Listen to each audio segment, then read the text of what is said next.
Hello everyone, कैसे हो आप सब। आई होप आप सब सही होंगे। ठीक है, तो ये पार्ट थर्ड है यूनिट 2 का हिस्ट्री का। ठीक है, जो 300 से 1200 की हिस्ट्री सेकंड सेमेस्टर वाले स्टूडेंटों की यहाँ पर बात हो रही है। तो ये पार्ट थर्ड है भाई, इसमें हम समझेंगे आर्थिक जीवन के बारे में। ठीक है, वहाँ के लोग की जो आर्थिक व्यवस्था थी वो क्या थी, क्या लोग खाते थे, क्या कार्य करते थे, ठीक है, उनका व्यवसाय क्या था, इन सब के बारे में हम जानने वाले हैं।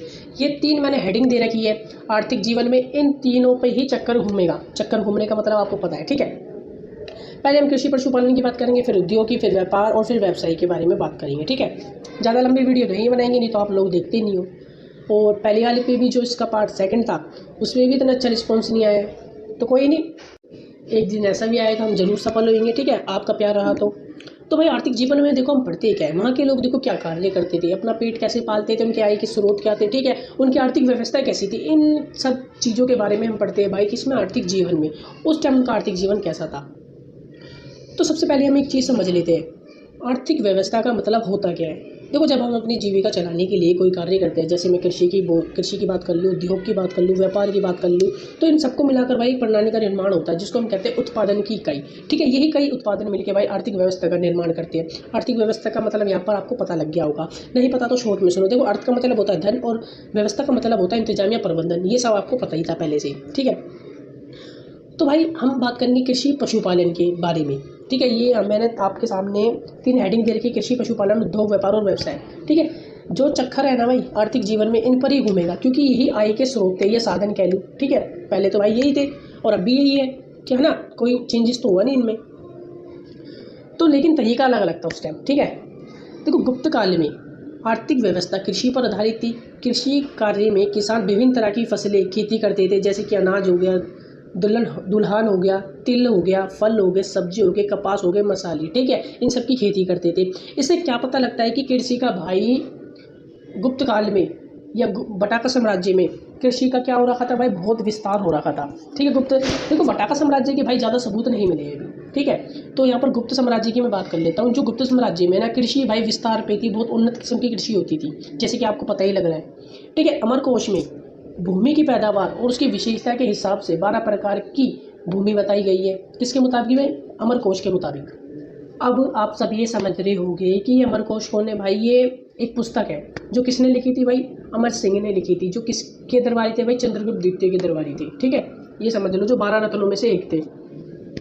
तो भाई अब चलते आगे। देखो, 2 तरह की भूमि हुआ करती थी, एक तो भाई राज्य की भूमि, दूसरी होती थी अग्रय भूमि। जो राज्य की भूमि होती थी ना, तो भाई उस पर किसानों का अधिकार रहता था। ठीक है, जो कृषक होते थे उनका अधिकार होता था। कृषक भी भाई 2 तरह के होते थे, एक स्थायी कृषक, एक अस्थायी कृषक, दोनों को टैक्स देना होता था। स्थायी कृषक वो होते थे जो खुद की भूमि पर कार्य करते थे, जो अस्थायी कृषक वो होते थे जो किसी की भूमि पर काम कर रहे हैं, टैक्स दोनों को देना होता था।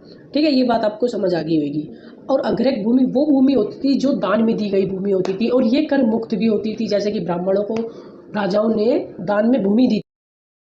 तो भाई इसी भूमि अनुदान से बढ़ने से किसानों के पास टुकड़ों में ज़मीन आ गई थी। जो ज़्यादातर कृषि वर्षा पर निर्भर थे, किसान वर्षा का इंतजार करते थे। ऐसा था ना भाई, आप सोच रहे होगे सिंचाई के लिए तो भाई किसकी ज़रूरत होती है भाई, पानी की ज़रूरत होती है। तो ऐसा नहीं है कि भाई झील नहीं थे उस टाइम, कुएँ नहीं थे, उससे सिंचाई हो सकती थी भाई, हो सकती थी, लेकिन भारी मात्रा में टैक्स था शासक के द्वारा। देखो आगे बढ़ो, देखो कुएँ झील आदि व्यवस्था थी, लेकिन टैक्स लिया जाता था। कृषि का आधा हिस्सा भी शासक को देना होता था। ठीक है, देखो टैक्स तो इनसे वैसे लिया जा रहा है, ये 2 टैक्स थोड़ी देंगे भाई, वर्षा पे डिपेंड होंगे, कहाँ से लेंगे पानी इतना।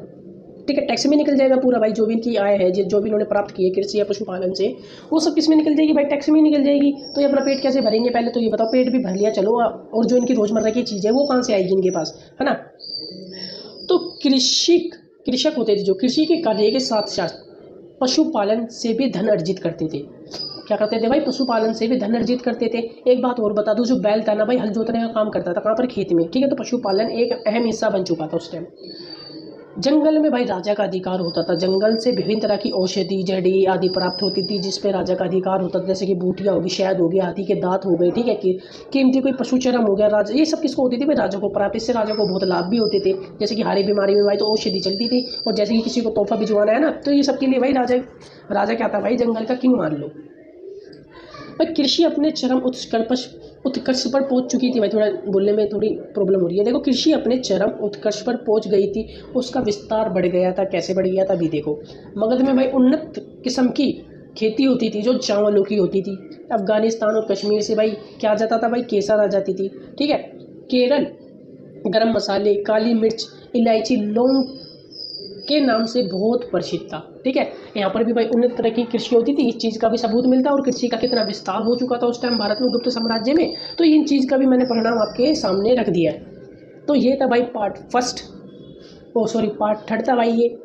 और भी पार्ट आएंगे जिसमें हम सामाजिक व्यवस्था, धार्मिक व्यवस्था, इन सब के बारे में बात करेंगे बिल्कुल ईजी वे में। जैसे ये बात करिए ना, जैसे कि मैंने आपको आर्थिक व्यवस्था समझाई है, तो उस तरह ही उसको समझाएंगे। मिलते हैं नेक्स्ट वीडियो में नेक्स्ट पार्ट के साथ। जय हिंद, वंदे मातरम। स्टडी जोन के साथ बने रहें और ऐसी आपका प्यार हम तक बना रहे। देखो, अगर मेरा चैनल मोनेटाइज होता है तो मैं स्मार्ट बोर्ड पे डायरेक्ट पढ़ाऊँगा, उस पर यूपीएससी लेवल तक मैं बात करूँगा। ठीक है, कोई दिक्कत ही नहीं है।